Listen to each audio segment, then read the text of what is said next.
সাধারণত মাঘের শেষ সপ্তাহ থেকে ফাল্গুনের মাঝামাঝি সময়ে লিচু গাছে মুকুল আসে। তবে এবছর লিচু গ্রাম বলে পরিচিত ঈশ্বরদীর মানিকনগর, মীরকামারী, চর মীরকামারী, কদিমপাড়া ও আওতাপাড়া গ্রামের লিচু বাগানগুলোর চিত্র ভিন্ন। চলতি বছর অধিকাংশ গাছেই মুকুলের বদলে বের হয়েছে নতুন পাতা। চাষিদের কপালে তাই চিন্তার ভাঁজ। তারা বলছেন, নতুন পাতা বের হওয়ায় গাছের মুকুল আসার সম্ভাবনা কম। ফলে গতবারের তুলনায় এবছর লিচুর ফলন কম হবে বলে আশঙ্কা করছেন তারা। ফুল তো নাই, এবার সবই লস। চাকে যে খামারের লোকজন আছে তাদেরও লস, মধু নাই। তারপরে এখানে যে আমাদের কাজকর্ম করে আমার বাগানে, সেগুলোরও তারা কাজ করতে পারতেছে না। কোনো খামারে মধু পাচ্ছে না, এবং যার যেটুকু হচ্ছে ওই আগে যে 4 কেজির টাকা যে টাকায় এখন 1 কেজি মধুর ওই টাকা। এবছর লিচু বাগানে মুকুল না থাকায় মৌমাছিরা পর্যাপ্ত মধু সংগ্রহ করতে পারছে না।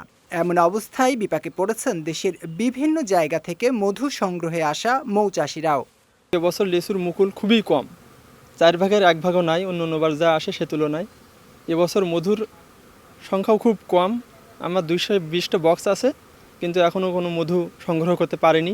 এবছরে বলির লাইন অনেক খারাপ, এই কারণে আমরা এখানে মধু সংগ্রহ করতে পারছি না। আমরা যে গাড়ি ভাড়া করে এসেছি সে গাড়ি ভাড়া টাকাও উঠতেছে না। লিচুর মধুর খুবই খারাপ অবস্থা, এক পর্যায়ে মুকুলই নাই। আমরা যে এখানে 250টা বক্স নিয়ে আইছি, গাড়ি ভাড়া করে আইছি, এই খরচে ওটা আমাদের দুষ্কার হয়ে যাচ্ছে। প্রাকৃতিক নিয়মে প্রতি বছর লিচু গাছে নির্দিষ্ট সংখ্যক মুকুল আসে জানিয়ে এবছর তুলনামূলকভাবে গাছে কম মুকুল আসার জন্য জেনেটিক্যাল কারণকেই দায়ী করেছেন উপজেলার অতিরিক্ত কৃষি কর্মকর্তা।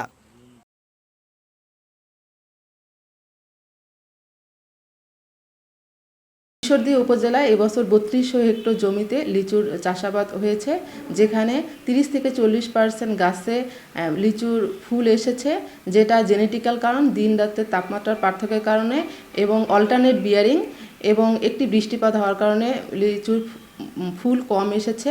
এবং লিচুর ফুল থেকে যে আমরা মধু আহরণ করি থাকি, সেখানে লিচু চাষির সংখ্যা কমে গেছে। চলতি বছর ঈশ্বরদীতে প্রায় 3200 হেক্টর জমিতে লিচু চাষ হয়েছে। তবে মুকুল না হওয়ায় বিপাকে পড়েছেন লিচু ও মৌচাষিরা। বিজয় টিভি নিউজ ডেস্ক।